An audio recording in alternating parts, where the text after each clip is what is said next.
Hello, Tim from Fair Play Now on the 24th of September 2021.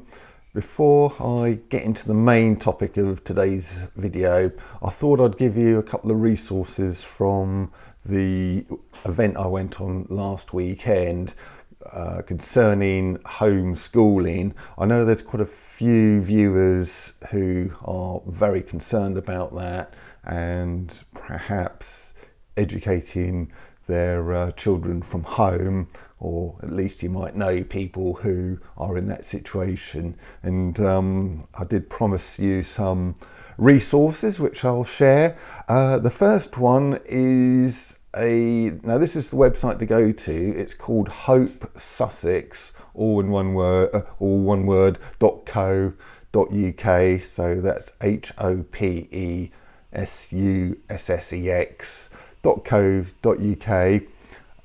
Don't worry if you're not in Sussex, because you can still at least go and communicate with them for inspiration, even if you're sort of miles and miles away from there, because although it's Sussex, they are planning on rolling this out nationwide as well, I believe. So don't let that put you off. At least it's a starting point for you. And there's a couple of ladies from this organisation who talked last Saturday, and they really are inspirational, got a lot of fantastic ideas, and they're already starting to do a lot of good for a lot of people, and a lot of kids as well. So if you're interested in that, I can highly recommend that as a starting point, as well as they were also talking about, not those two ladies, but some of the other speakers were talking about triviumeducation.com. That's TRIVIUM education, all one word, .com.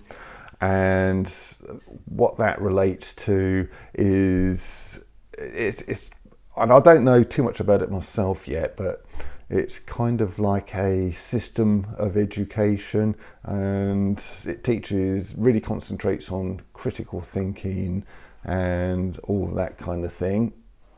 And one of the guys was saying he's got a 16-year-old son who has undergone this type of education, and he says it can be a bit of a nightmare, because he says to the son sometimes, look, go to your room if he's unhappy with them. And the son will just turn around and say, why? And he'll say, because I'm your father and I say so. And then the son will just turn around and say, you're just using the power of authority to make me do that. That's emotion. Give me some sort of hard and fast facts as to why I should go to my room. So it's probably a bit of a nightmare sometimes as a parent to teach kids like that, that kind of thinking, but it's going to stand that kid, doing so much good going forward. No one's going to be able to pull the wool over his eyes, are they? So Trivium Education, if you want to get a sort of a jump on this before I can investigate it too much more, that's the website. I'll try and leave links, by the way, to these websites in the description box below as well. And finally, I'd like to talk about a recent video from Dan Astin-Gregory. This came up in my sort of YouTube feed, so it is on YouTube. I'll leave a link to that in the comment section, as well as the description box below as well. And it's called Why Do So Many Still Buy Into the Narrative? And Dan Astin-Gregory is interviewing a professor from Ghent University in Belgium called, let's see if I can find his name, Matthias Desmet. And he is a professor in clinical psychology. So if anyone knows what he's talking about, as far as this topic's concerned, it should be him.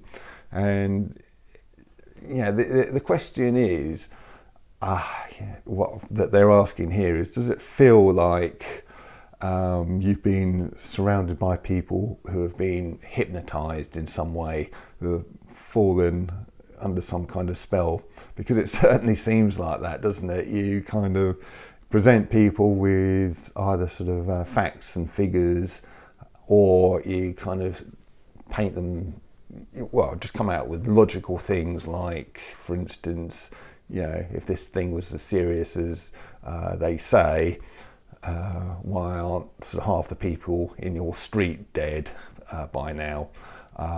Or you might say to them, you know, if it wasn't for you listening to the mainstream media and the government, would you actually know there's a problem going on?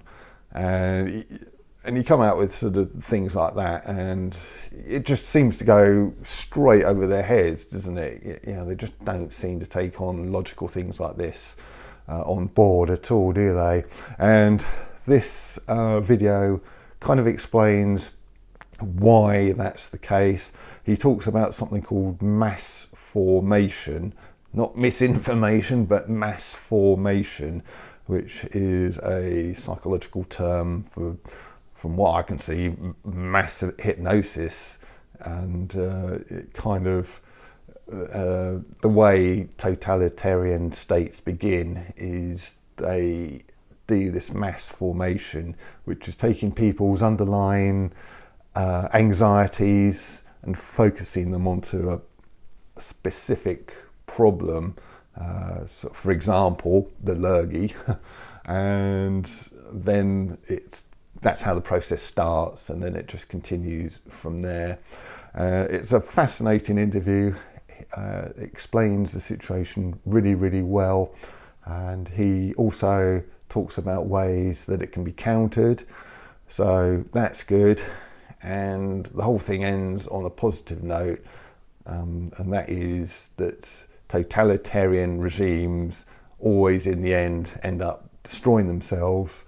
It might take some time, but they always kind of destroy themselves in one way or the other.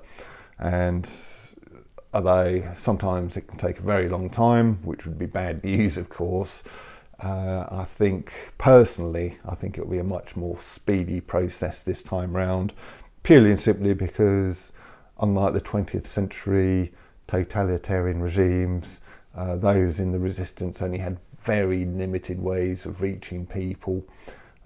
If they're lucky, they might be able to print up a few leaflets and distribute them locally, and had almost no kind of support networks, whereas the likes of us, we've kind of got a plethora of things that we can use and support networks out there, as well as you've been learning from me, for example, with those couple of things I recommended to start with, and also things like the White Rose organisation, Stand in the Parks.